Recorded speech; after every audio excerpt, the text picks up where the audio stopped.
My name is Dalian Adofo, and I'm one of the co-directors of the educational initiative Ancestral Voices, which I set up with my wife Verona. My background is in education as well as in visual communications.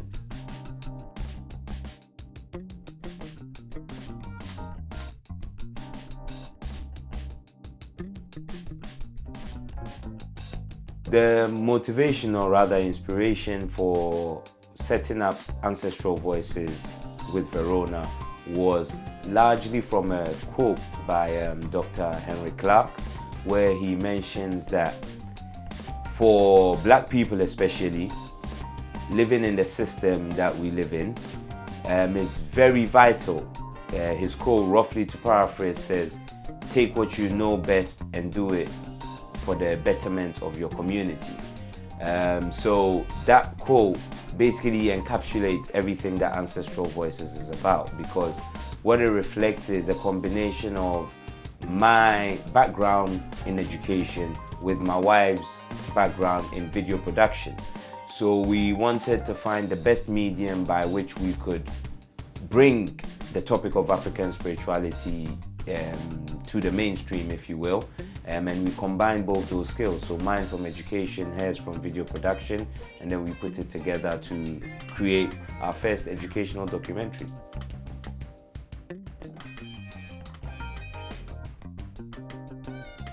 So our first documentary, Ancestral Voices, we released in 2010. So it's been 10 years since our first educational documentary on African spirituality came about. But since then, we have also released a sequel to that first documentary, which was called Ancestral Voices, Esoteric African Knowledge. And the second part was released in 2017, and that was titled Ancestral Voices, Spirit is Eternal. We have also published the research findings of 7 years of research that we undertook to create the second film, whereby we had to travel to places like Haiti, Brazil, the United States, South Africa, to basically compile all of our information and findings together. So for 10 years now, Ancestral Voices basically comprises of 2 documentary films, a published book, as well as a range of online courses, all dealing with the subject of African spirituality.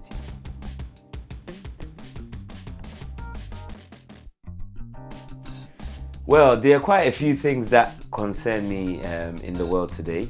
I think the main thing is what I would term like a hypocrisy or double standards, you know, because we live in the West, which likes to pride itself on being a democracy, and a democracy implies this idea that everybody's opinion is valid or has value and deserves some level of respect. But what we come to find is, especially Black opinions, issues relating to Black well-being and betterment are not really given any respect.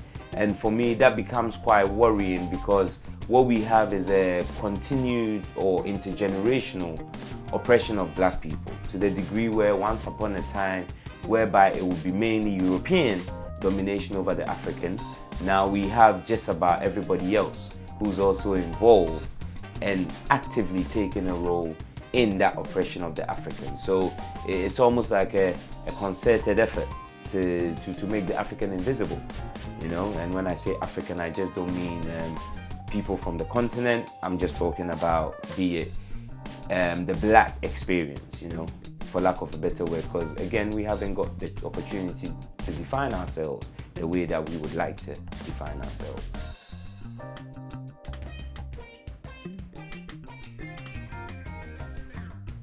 For Ancestral Voices, it was very necessary that it wouldn't be if you want to call it an entertainment piece, because we kind of had to look at it in a way of having something that could be priceless. Because, you know, as much as if you want to call it maybe about the last, should we say, 50 odd years, there's been a big and dedicated rise for Africans to reclaim their history, their culture, and their sense of self.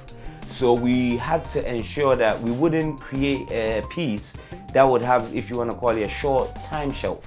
You know, you enjoy it and then you forget about it. We wanted to create something that can last generations. So the best way to put something together in that form is for an educational purpose, because then it always has a use. Someone can always find it useful.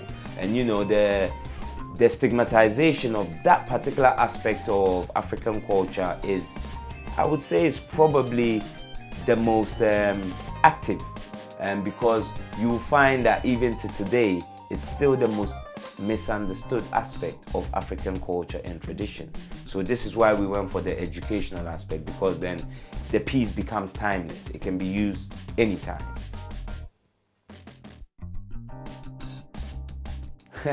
my inspirations are varied, you know, and they're not just individuals. There's also experiences.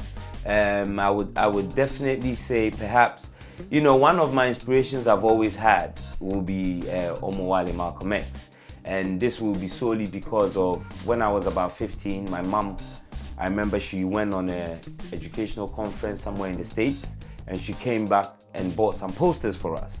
And one of the posters had Malcolm X on it, and the quote was, "Education is our passport to the future, for tomorrow belongs to those who prepare for it today."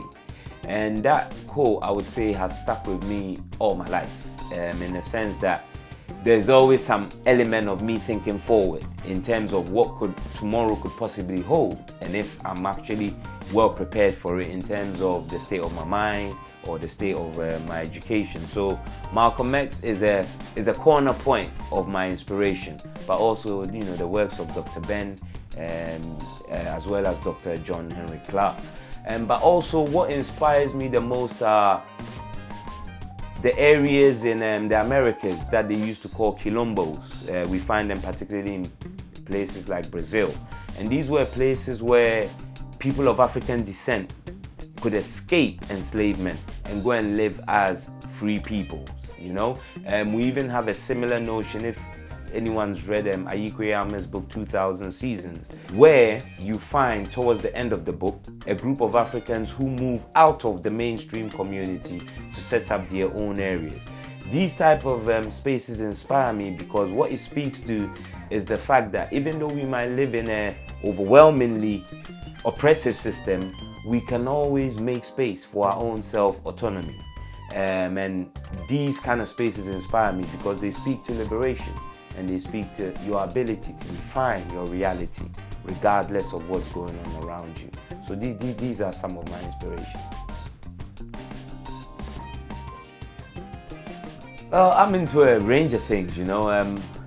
My background is in the creative arts, as well as education. So for me, one of the first key things is reading, because reading just gives you the opportunity to expand your mind. It gives you the opportunity to even correct assumptions that you may hold today, which in the light of new knowledge can change your mind. Apart from that, I also like illustrations. You know, I do a bit of that myself. Still, you know, with be it charcoal, oil paint, pastels, you name it. I don't get as many moments as I would like to before, but then it's a way for me to release. I do quite a lot of release through just doing basic sketches, you know, of scenery or of anything that comes to mind. So yeah, mainly that, reading, drawing, sketching. I'm also quite big into animes and some of the concepts that I explored in some of them. So yeah, these are my main areas of interest, if you will. Well, currently, my favorite food is a Ghanaian dish called TZ. It's made from millet and quite a lot of greens, and the greens are very, very good for you. So that's my current favorite food. You know, obviously I've had different favorite foods over the years, but TZ has been the mainstay for like the last 2-3 years.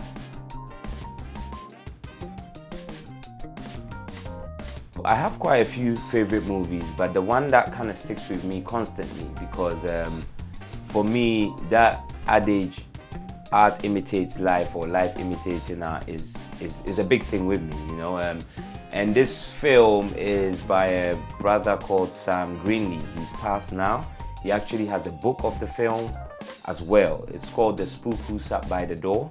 And the reason why I like this film, for me, to a degree, reflects even the same journey of Ancestral Voices, in the sense that the main protagonist in the film becomes the first FBI agent.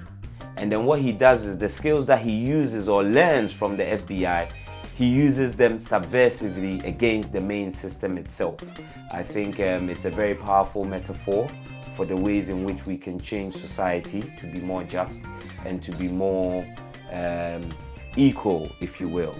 So The Spook Who Sat by the Door is forever, for me, a timeless classic, because this message is, again, timeless.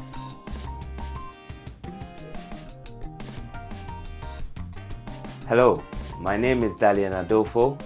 Welcome to Communiveristy. Class is now in session.